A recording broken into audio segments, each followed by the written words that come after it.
Good morning everyone সকলোলৈ পুনৰবাৰ স্বাগতম জনাইছোঁ মোৰ এটা সৰু মিনি ব্লগ লৈ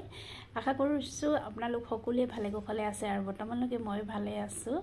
আৰু আজি ভিডিঅ'টো মই ষ্টাৰ্ট কৰিছোঁ মোৰ নিত্য পূজা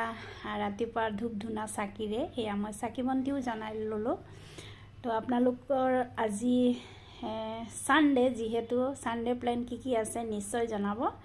মই এয়া ধূপ ধূনা চাকি বন্তি জ্বলাই শেষ কৰিলোঁ আৰু আজি আপোনালোকক সৰু এটা ৰেচিপি দেখাম বুলি ভাবিছোঁ নিশ্চয় ভিডিঅ'টো চাই ভাল পাব যদি ভাল পায় লাইক কমেণ্ট শ্বেয়াৰ আৰু ফলো কৰিব পাহৰি নাযাব আৰু লগতে মই ধূপ ধূনা চাকি জ্বলাই এয়া হনুমান চালিচা সদায় মৰ্নিঙত পাঠ কৰোঁ সেয়ে হনুমান চালিচাও পাঠ কৰিলোঁ মই আৰু এতিয়া মই কিচেনত সোমাই যাম লগতে ভিডিঅ'টো আপোনালোকে চাই থাকিব এয়া মই কিচেনলৈ সোমাই আহিলোঁ আৰু আজি ভাবিছোঁ লোকেল মুৰ্গী সৰু এটা ৰেচিপি আপোনালোকক দেখাম এয়া মই মাংসখিনি ধুই মেলি পখালি ল'লোঁ এফালে ৰেডি কৰিছোঁ পিঁয়াজ নহৰু ধনিয়া শুকান জলকীয়া লং ইলাইচি এনেকৈ কৰি এফালে তেলো গৰম হ'ল আৰু মই গোটা জিৰা শুকান জলকীয়া পিঁয়াজ তেজপাত এনেকৈ দিলোঁ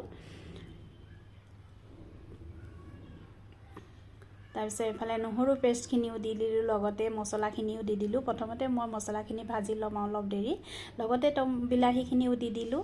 আৰু এয়া অলপ হোৱাৰ পিছত মই ওপৰৰ পৰা মাংসখিনিও এড কৰি দিলোঁ এতিয়া অকণমান মই সিজিবলৈ দিম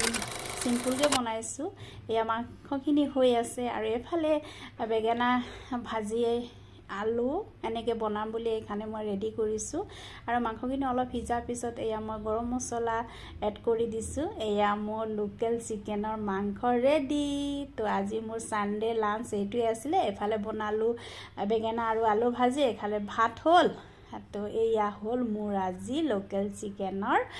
জোল ৰেচিপি সৰুকৈ আপোনালোকক দেখালোঁ কি কেনেকুৱা পালে নিশ্চয় জনাব যদি ভাল পায় লাইক এটা কৰি যাব কমেণ্ট কৰিব শ্বেয়াৰ কৰি দিব লগতে ফ'ল' কৰিব পাহৰি নাযাব আৰু আজি সানডে বুলি এয়া আমাৰ লাঞ্চো ৰেডি হ'ল এইফালে বাবু আৰু হাজবেণ্ড খাই আছে আজিলৈ বাই।